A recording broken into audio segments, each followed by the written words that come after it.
আসসালামু আলাইকুম। এলাম মিডিয়া 24 ইউটিউব চ্যানেলে স্বাগতম। স্বপ্ন ছিল সেনাবাহিনীতে যাওয়ার।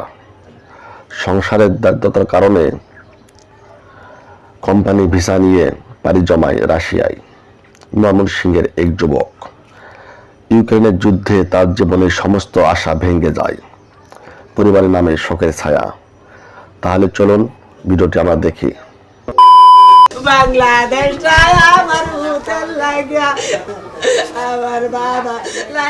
ছেলের ছবি হাতে নিয়ে মায়ের কান্না থামছেই না। বারবার মূর্ছা যাচ্ছেন ফিরোজা খাতুন। এটাই আমার বুদ্ধিমতী হুদ গো, এটাই আমার ৭,০০০ ধন গো। আমার ভাইয়ের লাশটা আমি চাই। এই স্যার আমাদের কথা শুনেন। আজকে আমার বাবাকে অনেক মিস করছি, বাবার কথা অনেক মনে পড়ছে।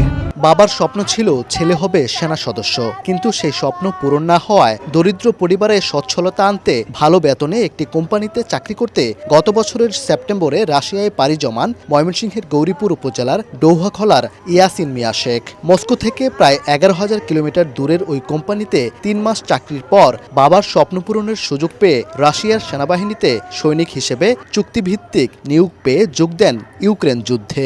গত ২৭ মার্চ ইউক্রেনের মিসাইল হামলায় থেমে যায় সেই স্বপ্নের যাত্রা। ২৭ রোজার দিন ওর উপরে বম পড়ছে, একবারে তছনছ হইয়া মারা গেছে।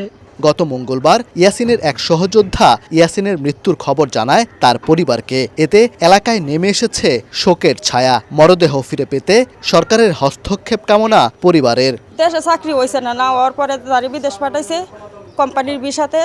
সেখানে যায় তো কিছু উন্নতি করার আগেই সে দুর্ঘটনা ঘটে গেছে। লাশটা যেন পৌঁছে দেয় এবং তার পরিবারটা যেন দেখে। সরকারের কাছে পাশাপাশি হাই কমিশনের কাছে আমরা দাবি জানাচ্ছি যে এটা নিশ্চিত করে, মৃত্যু যদি নিশ্চিত হয়ে থাকে তাহলে আমরা যাতে লাশটা পাই। বিষয়টি প্রবাসী কল্যাণ মন্ত্রণালয় সহ সরকারের ঊর্ধ্বতন কর্তৃপক্ষকে অবহিত করে সকল আইনি ব্যবস্থা নেওয়ার কথা জানিয়েছেন উপজেলার নির্বাহী কর্মকর্তা। আমরা যেহেতু অবহিত হলাম, এটা বিধি মোতাবেক যেভাবে এটা প্রসেস করতে হয় কিংবা ব্যবস্থা নিতে হয় এবং তাদের সাহায্য সহযোগিতা যেভাবে করবে আমরা সে ব্যাপারে সর্বোচ্চ সহযোগিতা করব। ৯ বছর আগে মারা যায় ইয়াসিনের বাবা আব্দুস সাত্তার শেখ। মা ফিরোজা খাতুন ও ভাই রুহুল আমিনকে নিয়ে ছিল দারিদ্রতার সংসার। ইয়াসিন ঢাকার পল্লবীর সরকারি বঙ্গবন্ধু কলেজে ২০২২-২৩ সেশনের ডিগ্রির শিক্ষার্থী ছিলেন। পরবর্তী ভিডিও দেখার জন্য অবশ্যই চ্যানেলটি সাবস্ক্রাইব করবেন। সে প্রত্যাশায় আল্লাহ হাফেজ।